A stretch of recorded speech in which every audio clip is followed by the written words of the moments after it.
सोडलाय ना.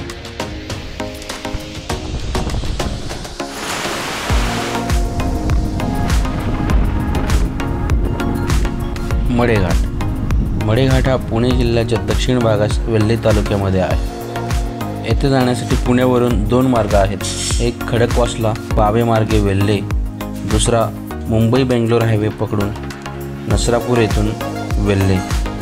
वेल्हेवरून केळद या गावी आल्यानंतर आपण या ठिकाणी पोहोचतो.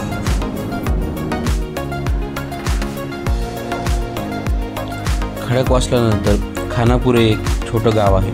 तिथूनच डावीकडे पावे घाटाकडे जाणारा रस्ता आहे. या घाटमार्गे वेल्ह्यात आपण पोहोचतो. सगळा रस्ता पावसाळ्यात अतिशय फुललेला असतो. हिरव्या वनराईतला रस्ता प्रवासाचा पुरेपूर आनंद देत असतो. पावे घाट फारसा अवघड नाही आणि निवांतही आहे. जास्त रहदारी नसल्यामुळे प्रवासाचा आनंद घेता येतो.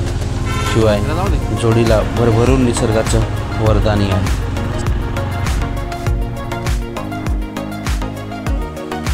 वेल्हा हा पुणे जिल्ह्यातला पुणे शहराला लागूनच असलेला तरीही स्वतःचं वेगळेपण राखून असलेला निसर्गाच्या दृष्टीनं अतिशय समृद्ध तालुका.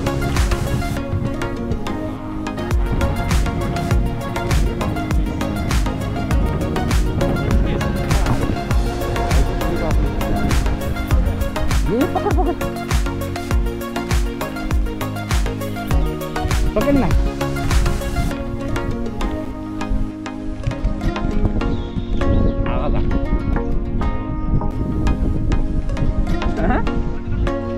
नाही पण खात नाही असला.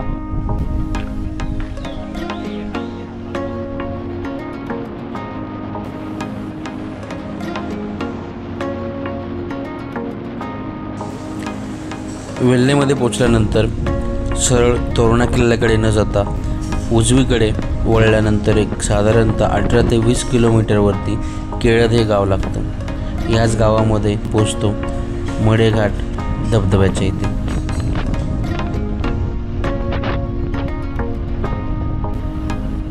मडेघाट हे एक पर्यटन स्थळ आहे.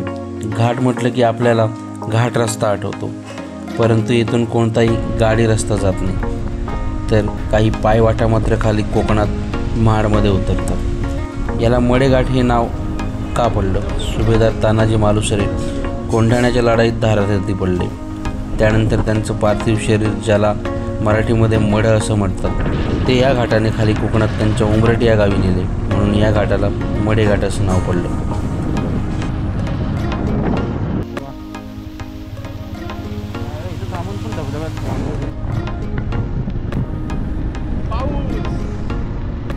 पाऊस पडतोय. पाऊस चालू झालाय. आम्ही आता मडेघाटाच्या ऑलमोस्ट अलीकडे येऊ.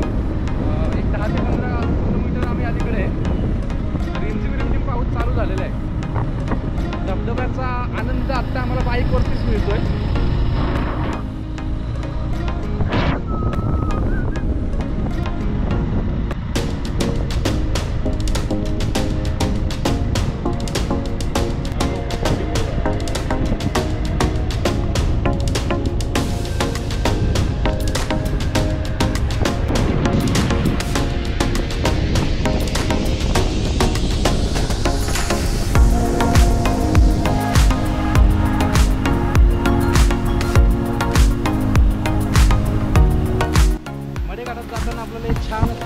धबधबेमध्ये पाहायला मिळतात. बराचसा हा 17-18 किलोमीटरचा जो भाग आहे हा पूर्ण डोंगराळ भाग आहे. आणि छोटे छोटे ओढे, नद्या, छोटे ओढे आपल्याला पाहायला मिळतात. आणि असे छोटे धबधबे पण पाहायला मिळतात. अप्रतिम असं निसर्ग सौंदर्य आहे या भागामध्ये.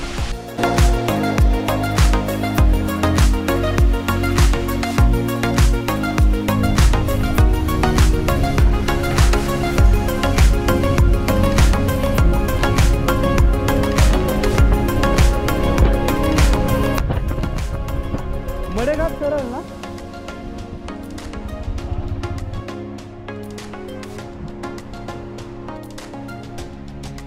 काढ ना.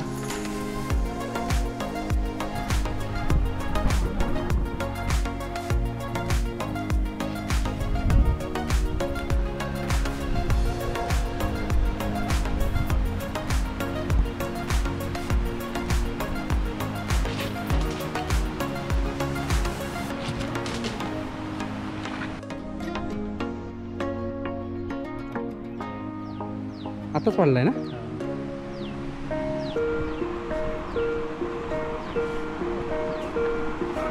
ए बाबा इकडं आहे ना, इकडे बघ. अरे तिकडे का चाललाय तू?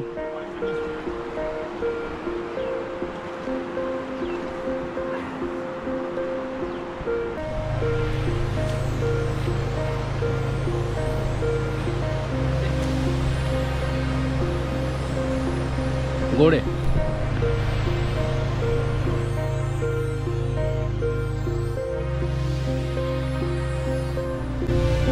मडे घाटात धबधब्याकडे जाताना आपल्याला प्रवेश फी भरावी लागते. 2 व्हीलरसाठी 10, रिक्षा 30, कारसाठी 50, बससाठी 100 आणि प्रति व्यक्ती 10 रुपये अशी ही प्रवेश फी भरल्यानंतर आपल्याला आतमध्ये सोडण्यात येतं. जाताना एक छान अशी छोटीशी नदी लागते.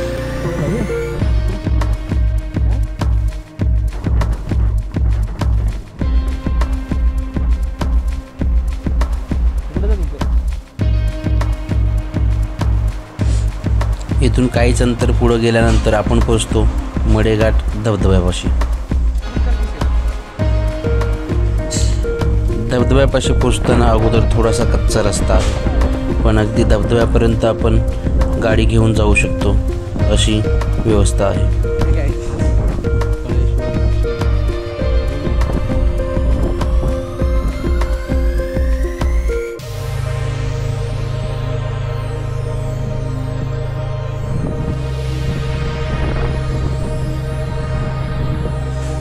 धबधब्याकडे जाताना सुरुवातीलाच आपल्याला एक हा चौथरा पाहायला मिळतो. हे इथेच सुभेदार तानाजी मालुसरे यांचं पार्थिव शरीर हे एका रात्रीसाठी ठेवण्यात आलं होतं. बाकी घाटाचं दृश्य हे अगदी विहंगमय. खाली दिसणारा कोकण आणि वरतून धो धो पडणारा लक्ष्मी धबधबा. निसर्गाची काळजी घेऊन त्याला अंजारत गुंजारत त्याचा मान राखत आस्वाद घेतला तर निसर्ग आपल्याला भरभरून देतो. याचा अनुभव मडे घाटात नक्कीच येतो. सभोवतालचं नयनरम्य दृश्य पाहताना त्याची तुलना कुठल्याच आनंदाशी होऊ शकत नाही.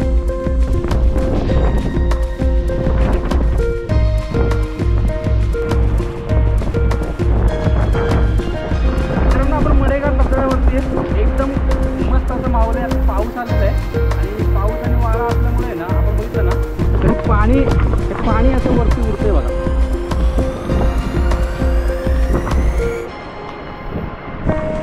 पावसाळ्यात या धबधब्याला पाणी असतं.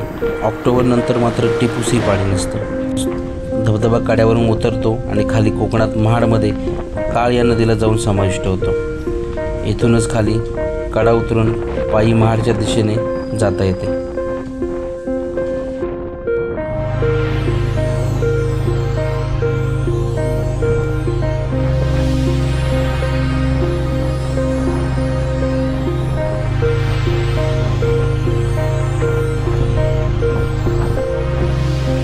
महाड येथून रानवडी गावाजवळून मडेघाट मार्ग पुण्यात येण्यासाठी प्रस्तावित मार्ग आहे. हा मार्ग पूर्ण झाल्यास महाड भोर आणि महाड तामिणीपेक्षा जवळचा आणि कमी वेळेत प्रवास पूर्ण करणारा ठरणार आहे. महाड बाजूकडून कर्णवाडीपर्यंत आणि पुणे ते केळद मार्ग अगोदरच अस्तित्वात आहे. कर्णवाडी ते केळद दरम्यान उभा असलेला कडा अर्थात खडक फोडून 4 किलोमीटरचा घाटमार्ग करण्याचे काम बाकी आहे.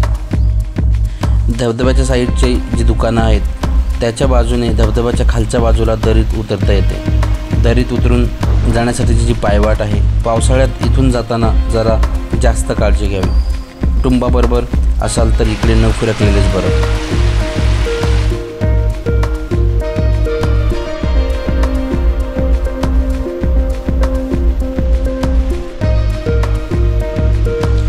धबधब्याचं खरं आणि रौद्र रूप आपल्याला इथूनच पाहायला मिळतं आणि धबधब्याचा खरा आनंद हा इथेच मिळतो. परंतु याच धबधब्यांचा आनंद घेताना निसर्गाचं भान राखणंही गरजेचं आहे. कारण निसर्गाने रौद्र रूप धारण केलं तर तो काय करू शकतो याचे बरेचसे अनुभव आपल्याला अलीकडच्या काळात पाहायला मिळालेले आहेत. त्यामुळे भरपूर पाऊस असेल, अतिवृष्टी होत असेल तर या ठिकाणी खाली न आलेलंच बरं.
धबधबाच्या समोरच्या बाजूला जी टेकडी आहे त्या टेकडीवरती पायवाटेने गेल्यानंतर आपल्याला धबधब्याचं एक संपूर्ण दृश्य नजरेस पडतं.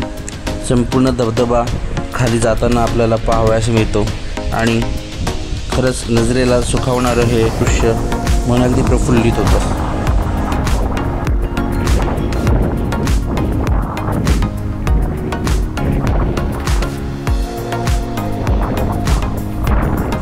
इथून खाली पाहिलं असता पूर्ण कोकण परिसर आपल्या नजरेस पडतो आणि घुंगवणारा वारा मात्र जीवाचं थरकाप उडवतो. पावसाळ्यात तर अगदीच हिरवळ दिसते, परंतु येथेही काळजी घेणे आवश्यक आहे, कारण कड्याच्या टोकांवरती कुठल्याही प्रकार संरक्षित कठडे नाही आहेत. त्यामुळं अगदीच पाय वगैरे घसरला तर थोडंसं अवघडच आहे.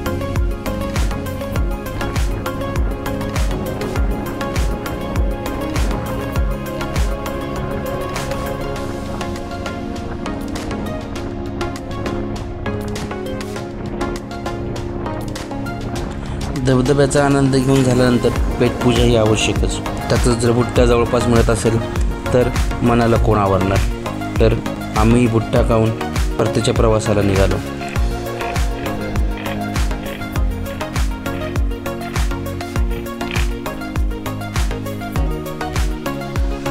व्हिडिओ आवडला असल्यास लाईक व सबस्क्राईब नक्की करा. तुम्ही यावर्षी मडेघाटाला भेट दिली असेल किंवा भेट देण्याचा प्लॅन करत असाल तर कमेंट करून नक्की सांगा. भेटूया पुढच्या व्हिडिओमध्ये. जय शिवराय.